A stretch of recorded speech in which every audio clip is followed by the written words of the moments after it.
हार्दिक स्वागत, बंदन, अभिनंदन है। हार्दिक स्वागत है।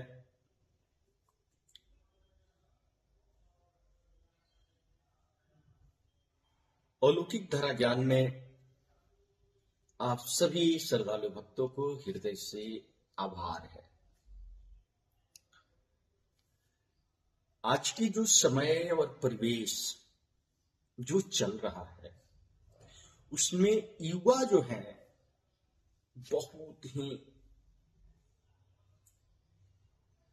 कई समस्याओं से गुजर रहे हैं।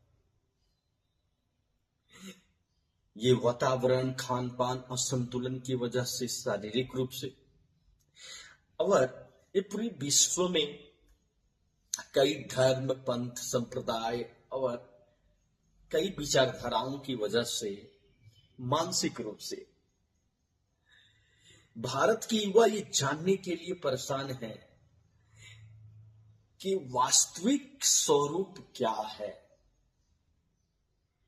भारत की युवा जानने के लिए यह परेशान है कि वास्तव में मैं हूं कौन।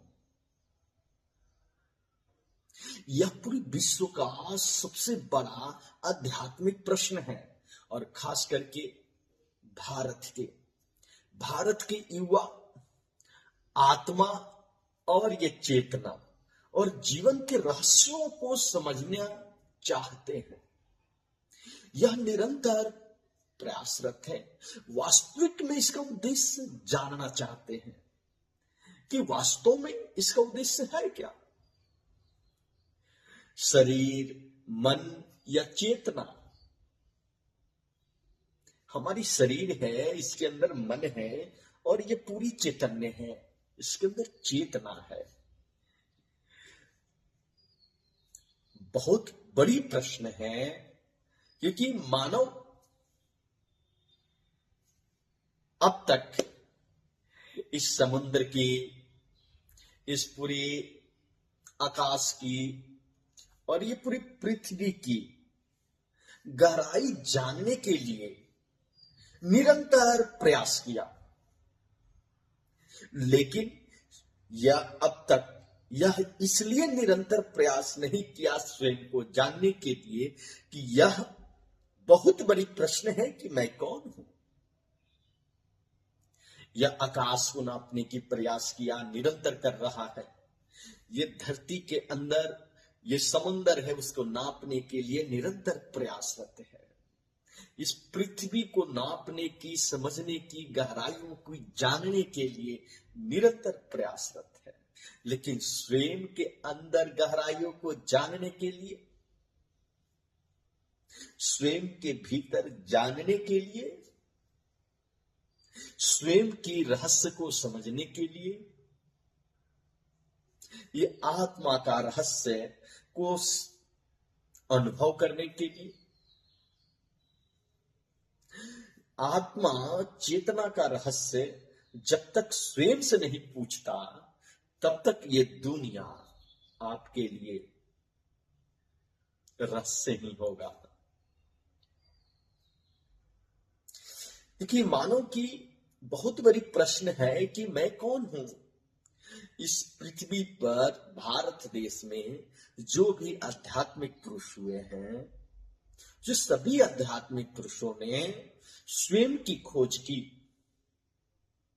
कि मैं कौन हूं, तब तक आप अंतःकरण की आध्यात्मिक यात्रा नहीं करते हैं, तब तक इस रहस्य को समझना कि मैं शरीर हूं और कि मन हूं और या आत्म कांत अनंत हूं, इसको समझना बहुत रहस्य है और मुश्किल भी है। शरीर को बदलता रहना एक स्वाभाविक प्राकृतिक प्रक्रिया है।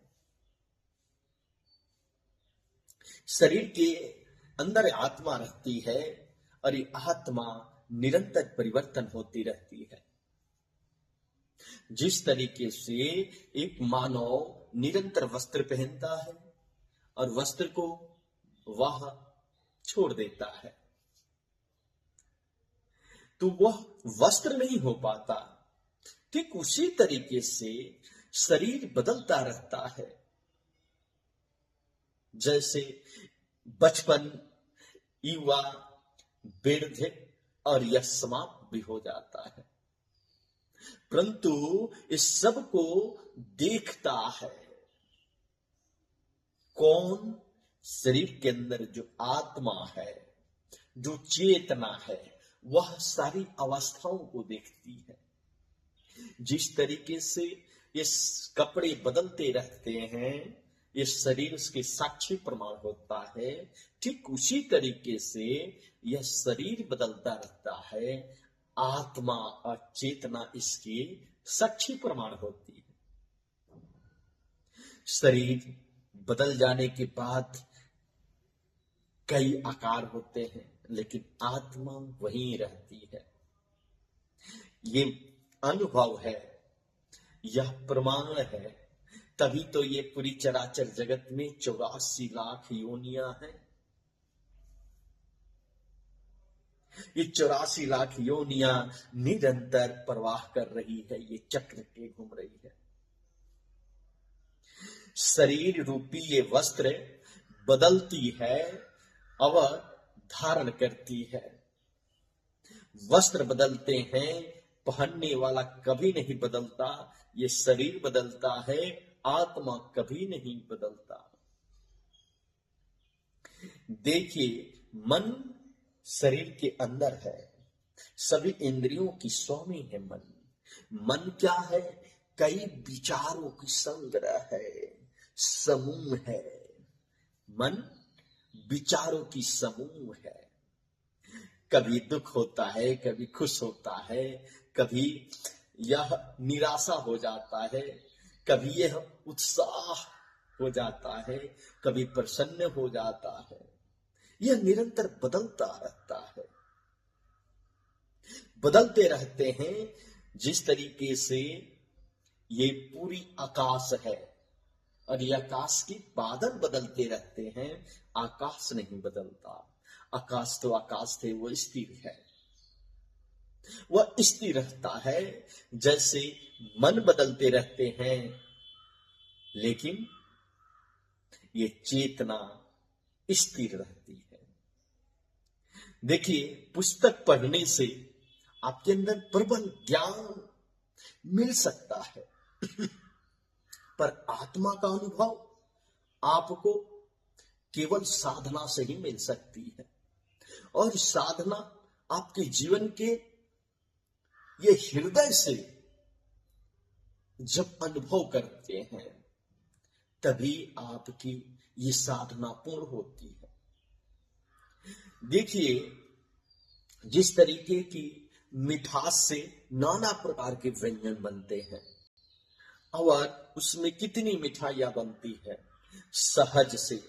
लेकिन मिठाइयां कितना भी भोज का प्रसाद पाले, लेकिन मिठाइयों से बने जो शहद है, उसकी अनुभव नहीं होगा जब तक पूर्ण रूप से शहद का स्वाद चखा न जाए। ठीक उसी तरीके से हमारी पूरी जीवन की जब तक ये साधना पूर्ण नहीं होती, वास्तविक मैं कौन हूं ये समझना बेहद कठिन है। लेकिन जब यह निरंतर प्रयास किया जाता है, तो सरल और सहज हो जाता है।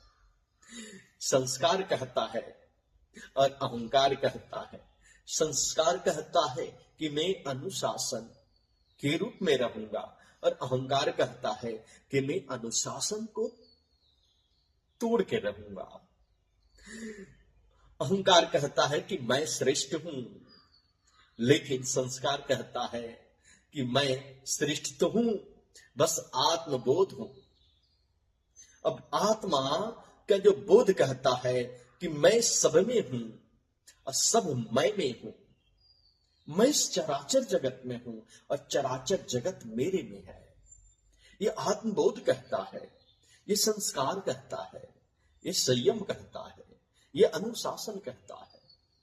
लेकिन ये अहंकार कहता है कि मैं श्रेष्ठ हूं। लेकिन जो अनुभव है वही सर्वश्रेष्ठ है। समुद्र की लहर कहती है, प्रति लहर कहती है कि मैं हूं, मैं एक लहर हूं, पर निर्भर करता है कि हर एक लहर एक समुद्र की, हर एक लहर समुद्र की लहर है और समुद्र है। देखिए, प्रति लहर कभी नहीं ये कहता कि मैं निकलना चाहता हूं, लेकिन वो प्रयास करता रहता है, लेकिन वो समुद्र में ही फिर प्रवाह हो जाता है।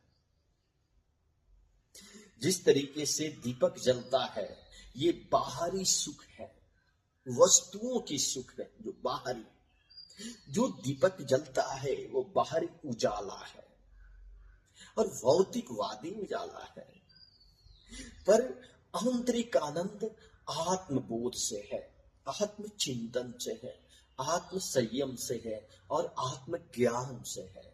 ये अनुभव जब साधना से अपरिपूर्ण होते हैं तो आपको यह अनुभव होता है, यह आपको समझ होती है।